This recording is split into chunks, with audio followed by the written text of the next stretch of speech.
Hi guys, and welcome to my fall TBR. These are all the books that I want to read at some point in the fall. So I'm filming this as like the first, and we're still in the first week of September. So we have September, October, November, so we have 3 months to read these books. A lot of these are just giving me fall vibes, and I realized a lot of my TBR, my physical TBR, was giving me fall vibes. And I thought it'd be fun to make a comprehensive actual like TBR that I want to finish before the end of November. I'd like to make one of these each season. Some of these books just give me like seasonal vibes, and to have them sort of like fresh on my radar for each season I thought would be really fun. So I'll probably do another one of these once we get into December for, you know, the following couple months of winter, but for now let's focus on the fall TBR. So let's get started. Okay, so most of these I picked because they're giving me fall kind of vibes, but there is a few that are just personal to me that I want to read in the fall. Yeah, just because I started them, or like they're in the middle of a series, that kind of thing, but they're not really giving me any fall vibes. I just wanted to mention that like these are like some of the books I'll be reading in the fall because they're like next on my radar. So I'm just gonna quickfire these because they're not really fall book recommendations in any kind of way, shape, or form. They're just sort of next on my radar and that I want to read this fall, but they're not giving fall, if that makes sense. So I'm just gonna quick fire through these. First, I want to read Same Time Next Summer. I'm probably gonna read this kind of soon while we're still in the summertime vibes. It's still pretty hot where I live, so I definitely want to finish this book really quickly. I'm 50% through it, and like obviously by the title and everything, it's not a fall read at all. It's just that I'm halfway through it and I want to finish it during the fall time. I don't want this to carry over into next summer, so I kind of just want to quickly finish it before the summer vibes are completely gone. Along the same vein, I also have Daydream by Hannah Grace. I'm a bit over halfway through this, and again, I started it last month and I wasn't able to finish it during that time, so I also just want to finish it before I get sidetracked by like other books. But this is in no way giving fall, it's just I want to finish it in the fall time. Alright, next up I have Daisy Hates by Jessa Hastings. The whole like Magnolia Parks and Daisy Hates series I'd like to finish before the end of the year, so I'd like to get through a handful of these in the fall, but they're not necessarily fall themed in any way, shape, or form. I've just started this, barely really made any dent in it, but that will be another one that I want to read this fall. And lastly, for the completely unrelated in terms of fall vibes, is Ricochet by Krista and Becca Ritchie. Like the Magnolia Park series, I do want to read this over the end of the year, but also into the winter. I don't know why I've always associated the Addicted series with like winter time. I just feel like they're a romance series that isn't inherently attached to summer in any way, shape, or form. It's not giving summer like a lot of other romance books are, and so I'm excited to read these sort of during the colder months, which is why it is on my radar. And I've also just finished Addicted to You, so I'm excited to continue reading in the series.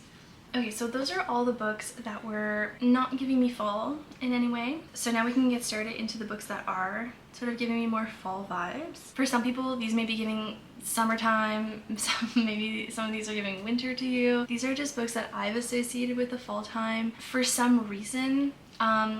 Why, you may be asking?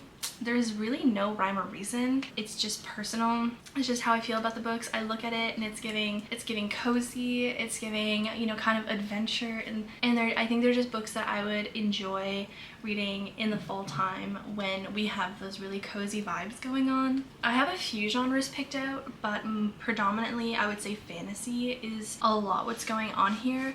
With that being said, let's get into it.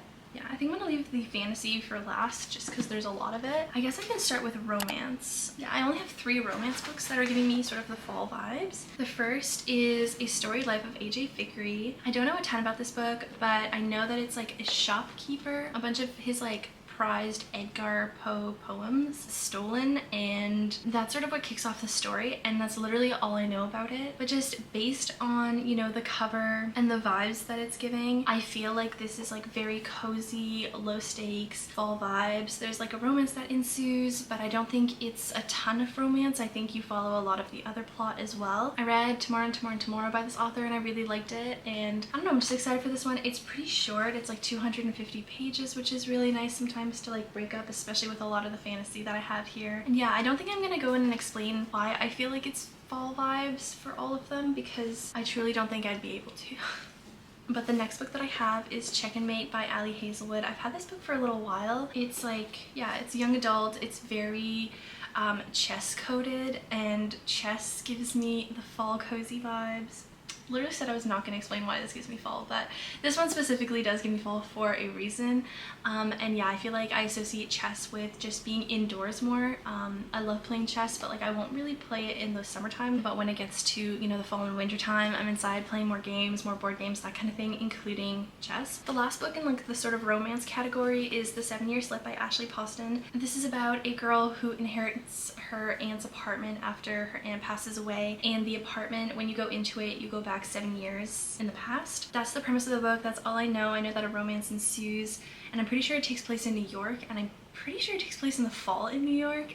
But if that's not true, then maybe that's just the construct that I've heard or something I made up in my head. But it's definitely giving like very cozy vibes, very warm, a little magical, just like that sort of thing. So I'm really excited to read this. Okay, I have 2 more categories before we get to fantasy, and I'm going to start with the mystery thrillers. I don't read a lot of mystery thrillers whatsoever. I get spooked super easily.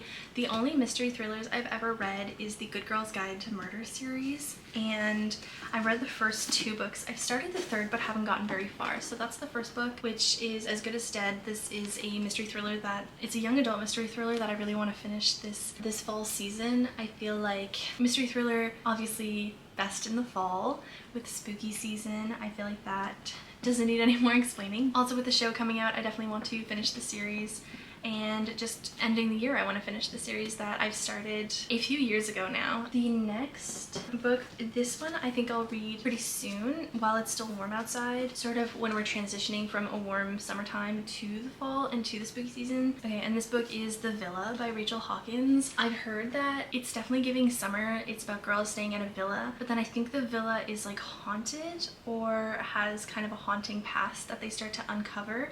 I don't know too much about it. I feel like I definitely want to go in a little bit blind. It's not very long. It's about 250 pages. And so yeah, I feel like it's giving the spooky vibes, but in the summertime. So I feel like I'll probably start with this one in terms of my mystery thrillers. But yeah, I'm hoping it's not too spooky.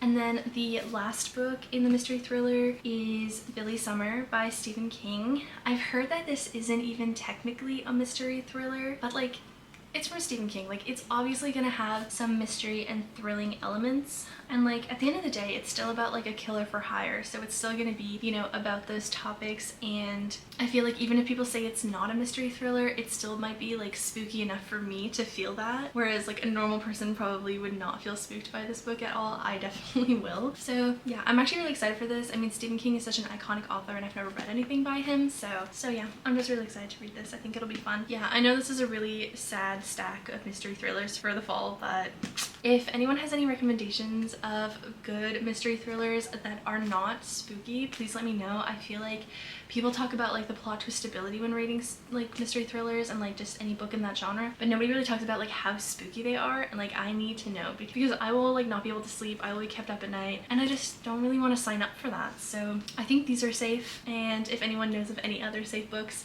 if anyone else is spooked easily like me, please let me know if you have any good recommendations. Okay, the next category I have is dark academia, which I think is also just another genre as a whole that really fits into the fall vibes. So the first book I don't have yet. It is the second book in the series with 9th, which is Hellbent. I don't have it yet. It just came out as a paperback, which is why I was waiting to buy it. I read this at the beginning of summer last year. I thought it was really good. It's very different to what I normally read, but I actually had such a good time reading it. It was kind of unsettling, but like in a good way that I actually do enjoy once in a while. I don't really know what Hellbent's gonna be about, but I remember enjoying this, and it's like a continuation in the same series, so I'm excited to read it. And it's definitely giving like dark academia vibes. It's set at Yale with like secret societies, which I also might be picking up the Atlas 6 because it also is giving dark academia, secret society kind of vibes. I have read quite a bit of this. I'm on page like 210 of this, so I think I'm just a bit over halfway.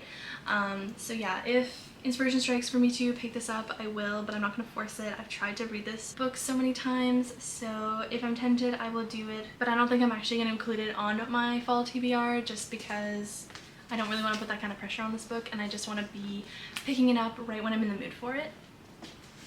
Okay, next I have 2 dark academia fantasy series by the same author. So I have the Vicious series by V.E. Schwab and the Darker Shade of Magic series by V.E. Schwab.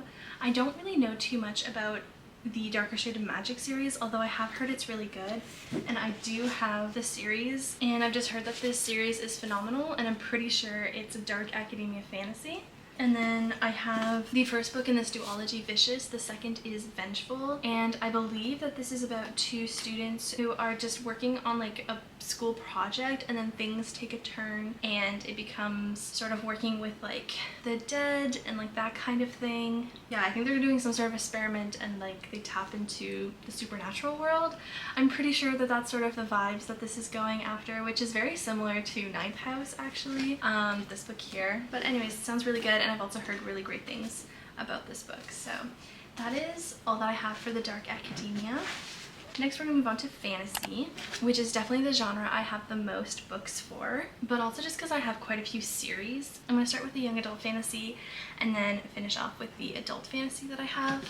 Okay, so to start off, I have We Hunt the Flame and We Free the Stars. I believe this is just a duology. This is a young adult fantasy duology. I'm not I don't know too much about the premise of this. I'm pretty sure it's an enemies to lovers romantasy. In terms of like the politics of the world and the actual world building and the actual premise of the book, I don't really know too much about it, but I'm kind of okay with that, and I wouldn't mind going into these blind. I think that that could be really fun. Yeah, they're giving, I think especially because they're young adult, they're just really giving like cozy fantasy, even though I know it's high stakes, but I think because it focuses more on the romance, it's giving me more the illusion that it is more of a cozy fantasy. And next up I have Divine Rivals.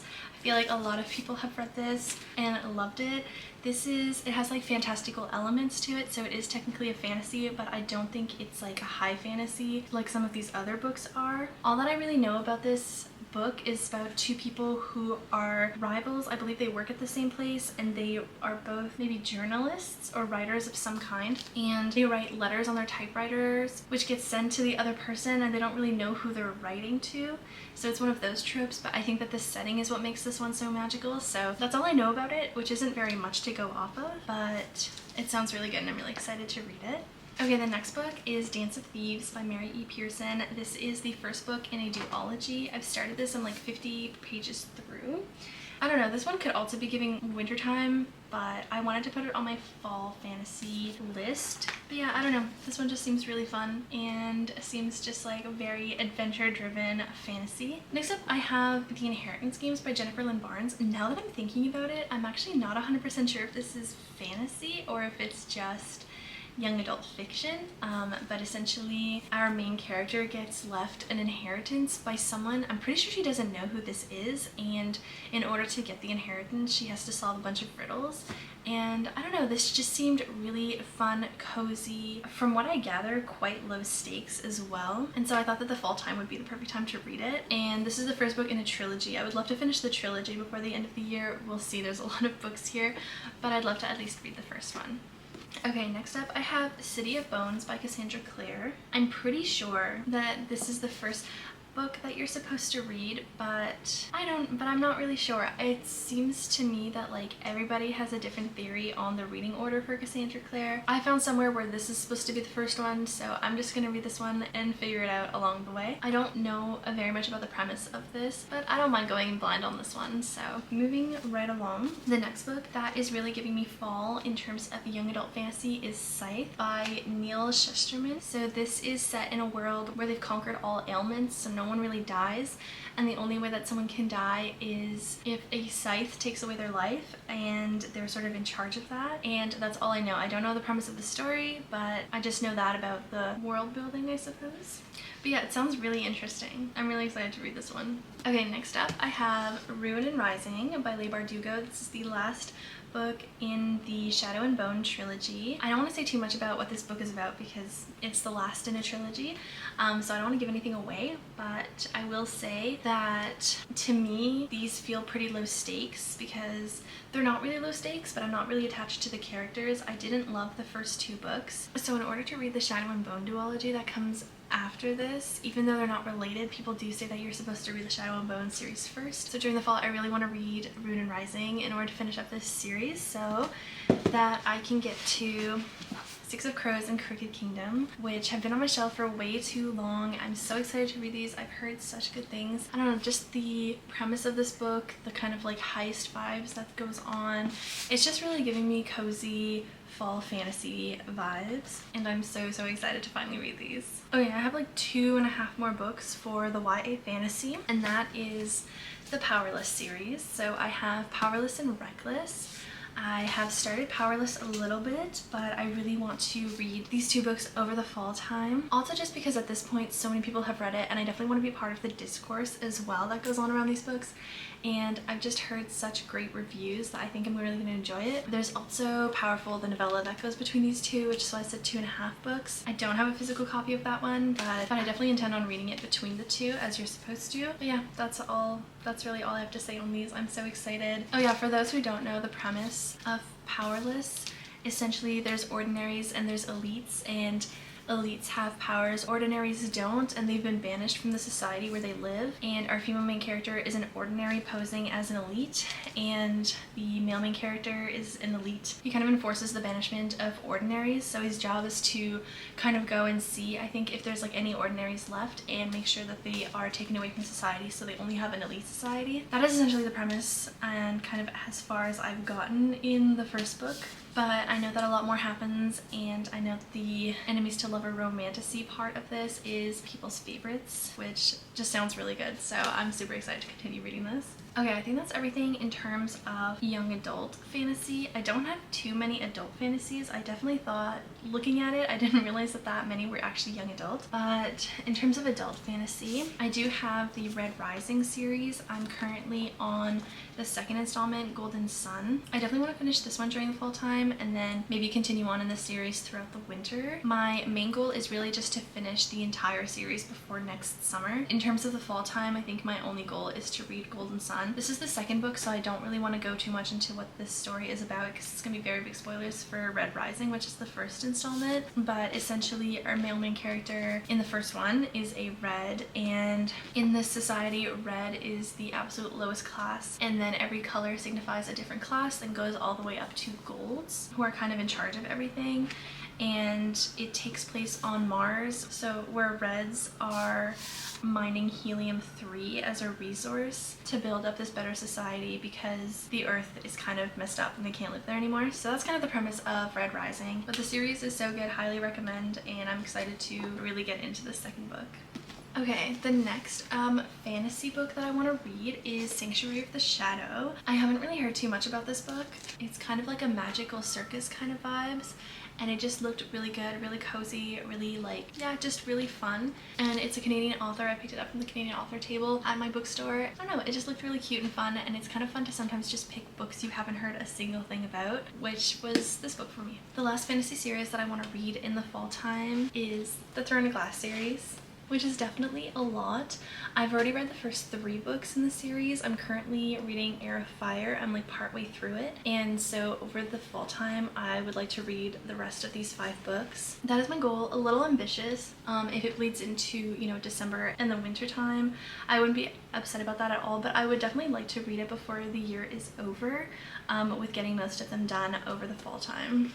And with that, those are all the books that I want to read in the fall. So we have 3 months and we have 34 books, so a little bit over 10 books a month, which is definitely totally doable, but I definitely think I could get a big chunk of this TBR done. We have 7 romances, 3 mystery thrillers, 5 dark academia books, 12 young adult fantasy, and 7 adult fantasy, which I think makes sense. I feel like that distribution through the different genres reflects pretty well the types of things that I gravitate towards, especially in the fall time. But yeah, I hope you guys enjoyed this video. I hope that you guys got a recommendation or 2, and if you guys have any recommendations for me to add to my fall TBR, please leave them down below. And with that, I'll see you guys in the next one. Bye!